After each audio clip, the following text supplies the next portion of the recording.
Nick speaking, and welcome to this video.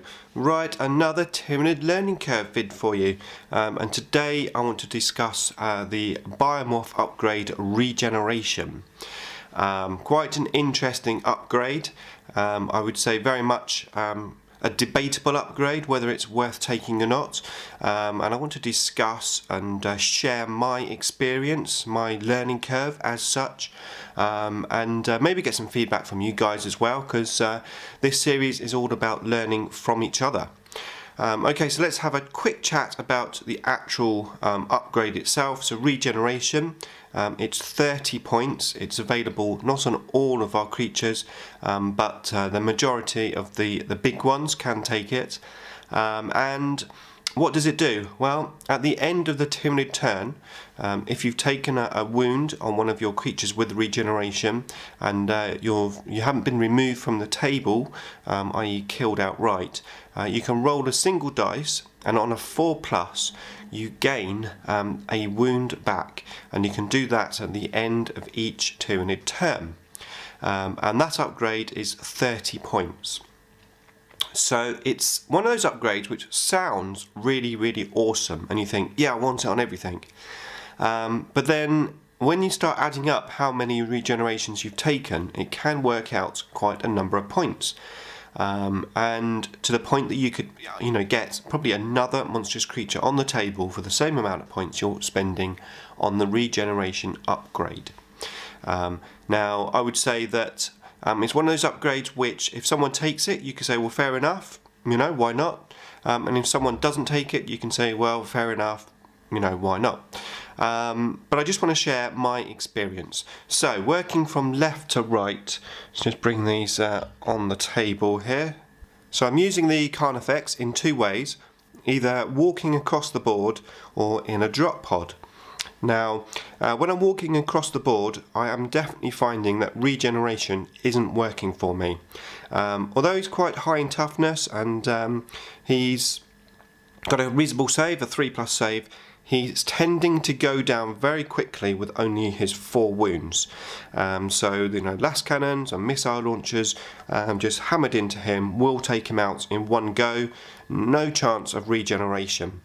So I'm finding it hasn't been worth it. Now, if I'm dropping him in a drop pod, it's been slightly different results, because I suppose I have a bit more control. I could maybe drop him in, put him into a ruined building, give me a bit more of a chance of saving some wounds. And it has worked Regeneration in a drop pod. So arguably, if I was going to take it on a Carnifex, I would only probably take it in a drop pod. Now, having said that, there is another option for Carnifexes, and that is to take a brood of Fexes. Now, of course, if you start taking Regeneration on your brood of 2 or maybe even 3 Carnifexes, the points start to add up. 60 points if you're taking it on 2, 90 points on 3. Huge amount of points. But what I'm finding, because the Carnifexes are a bit more threatening as such, the opponent isn't shooting quite so much at the Carnifex brood, because they're looking maybe at the beginning of the game to take first blood. They might be looking for single targets. For example, if you had, say, a Trigon on the table, he might put his bullets into that more than the Carnifexes. And if you do take a wound or 2 in the Carnifex brood, you do have the option, of course, let's say this guy here takes 2 wounds, you do have the option to do the moving of that. So you can put the guy that's at the back of the wounds at the back there, of course, and the one at the front is at full strength. You can have a chance then of regenerating this guy as an option. So in a brood, maybe, but expensive. Single Carnifexes just walking up the table, probably no. Carnifex in the drop pod, I'd say probably 50-50 whether it's worth having or not.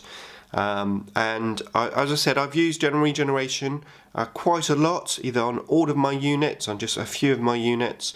And some games, the last game of Tyranids that I played, I had 5 regenerations and I didn't have to roll Regeneration once. That can happen. What a waste of points. On other games that I've played, I've had to roll many regenerations and I've regained many wounds, which obviously makes it worth the point. So, there is a big argument for and against for all of these creatures, and indeed other units that are in the codex. But I just want to continue and chat about my findings. So let's put these back and bring out the winged Hive Tyrant. So actually quite similar stat lines as a Carnifex. So with the 4 wounds and the 3+ save. Of course, he's going to be in the air. Now, regeneration on this guy, to be fair, works and it doesn't work. So it works from the point of view that occasionally you may, for example, get grounded, lose a wound from grounding, fly, and then you can fly back up in the air, assuming you haven't been assaulted, and then you've got the option to regenerate that wound. These are big psychic power units. You can perils, take a wound from perils, you've got your regeneration to try and get that wound back. Pretty useful. Unlike the Carnifex, these guys are actually pretty survivable. They're in the air, your opponent can only hit you with Skyfire. Having said all that, what I'm finding is, if you are in the air, your opponent will be in 2 ways. They'll either be able to really deal with flyers or flying monstrous creatures, and they'll be able to take you out very easily, reducing all 4 wounds, no problem at all. And if that happens, of course, you don't get a chance for regeneration. On the other side of the coin, your opponent potentially may really struggle to take out flyers and flying monstrous creatures, in which case it's not worth having regeneration, because you're going to survive, because your opponent, he's going to probably take a good number of turns to take you out. Now, if you did spend the 30 points and you do take an occasional wound here and there, then yes, you can regenerate. But is it worth those 30 points? I probably would prefer to have the 30 points and put it towards something else, maybe a second Flyrant. So it's one of those things. On the Flyrant, it probably isn't worth it, to be fair. But if you took it, then I would say fair play, you've got it on there, why not? And if you are looking just to take 1 regeneration and the Flyrant is your Warlord, then it might be worth having it on the Warlord one. I say 1, most people are playing two Flyrants. So you could put regeneration maybe on your Warlord just to give him that extra little bit of chance of surviving. So that is him. Of course, if he's on foot, well, you generally probably have the guard and stuff to go with him, so it probably isn't worth it. Okay, next. Just move my Gantt. Right. So now we're looking at, this is the Turbogan, it's my converted Turbogan. Really happy with them actually, all these little things on the top here, these are all green stuff. But anyway, yeah, so the Turbogan. So we talked about creatures with 4 wounds and how 50-50 it is whether it's worth having, probably generally not worth having regen. But let's talk about creatures with 6 wounds, because now we're coming into different territory. So 6 wounds with a 3+ save makes the creatures much more survivable from being taken out in 1 round of shooting.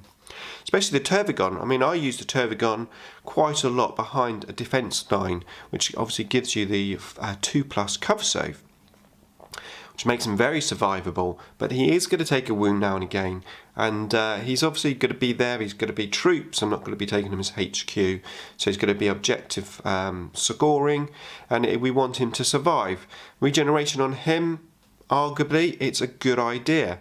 Having said that, if you don't take it, he still has a good amount of wounds to survive, but it is an option. If you need a Turbogan around to stay around for as long as possible, to spawn as long as possible, to stay on your objective at the back for as long as possible, then regeneration could well be worthwhile. So yes, probably, I would say on the Turbogan, it's probably actually a sound investment, but not essential. Okay, so let's have a look at some more 6 wounded creatures. So we're moving now on to the Morlock. So the Morlock obviously arrives from deep strike, double taps your target. If it can't get down, it has to take a mishap table. If you rolled a 1, he dies. Yeah. So he has 6 wounds with a 3+ save. Once again, I don't take regeneration on this guy. I don't think I've ever taken it on this guy, because what tends to happen is he'll either land on target, double tap, destroy the majority of the unit which is around land, and then either get assaulted or get shot at. More than likely die, because your opponent generally would have all their anti-vehicle stuff will be going into your big monstrous creatures. So you're looking at las cannons and missile launchers, etc., and plasma guns and grav cannons all coming into this guy. He's going to die probably in 1 round. Or he will double tap, not get down, going to ongoing reserve, where your opponent obviously can't hit him. Or you're going to mishap and die, which obviously means you don't need regeneration. Or you're going to mishap and your opponent's going to deploy him, and he'll be deployed probably in an area where your opponent can kill him in 1 turn.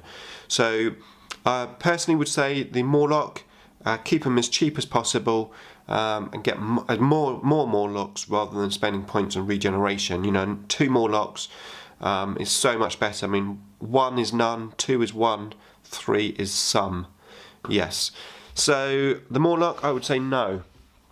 Now let's have a look at a Trigon, or Trigon Prime. So again, 3+ save, 6 wounds. Although you do have the option to deep strike this guy, he's obviously a bit more of a close combat beast than a Morlock.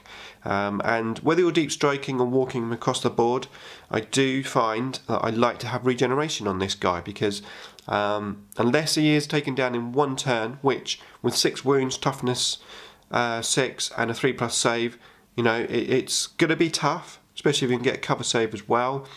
And there's a good chance you're going to actually use your regeneration. Plus, where he is such a beast in close combat, you are going to want to try and keep him alive as long as you can. So personally, I think it is worth taking the regeneration, but not necessarily essential. In one of my Nidzilla lists, I have a Trigon Prime and 2 Trigons, and I tend to only put the regeneration on the Prime, because obviously he's got the synapse, and he's the one that I want to keep alive as long as possible. And then obviously the other ones I'll try and keep as cheap as possible. And I think that is the key thing. How many points you're willing to invest in regeneration across the table. As I said, my Nidzilla list, I can literally spend the same amount of points on regenerating all of the creatures as taking another monstrous creature. It's a very powerful tool, but it can be, you can lose your points by not using it. And of course, regeneration is done at the end of the Nid turn. So what it means is, if your opponent charges you in his turn, you have to go through his assault phase and survive. And then in your turn, you have to go through your assault phase and survive before you can do your regeneration. So you've got 2 assault phases to go through before you can do your regen. So although it sounds really good, I think it would be a lot better if it was done at the beginning of the turn, but it is done at the end of the turn. So it's not always as good as it sounds. So my conclusion is, regeneration is a very nice upgrade. It's not essential. If you've got some points spare, it's worth having 1 or maybe 2 on some of your key creatures. Don't put them on Carnifexes unless maybe you're putting them in a drop pod. There are other monstrous creatures around, of course, that I haven't covered here. Things like, let's say, the Harpy and the Crone. Probably isn't worth putting on that. Again, similar reasons for the Flyrant. There's the T-Fex with his 2+ save. Again, he's very, very survivable. Put regeneration on him and he's really survivable. But do you need it? No, it's a 50-50 argument. You can argue for both cases, I think, with this particular upgrade. That is my conclusion. Not very conclusive, I suppose. As I said, I think the key thing really is, if you've got some points left, then probably worth using, but you can get away without using it as well. So, inconclusive is the answer. but certainly a nice upgrade and a potential option for the Tyranids. Would love to hear your feedback on the regeneration upgrade. Thanks for watching as always, and I'll see you in the next video.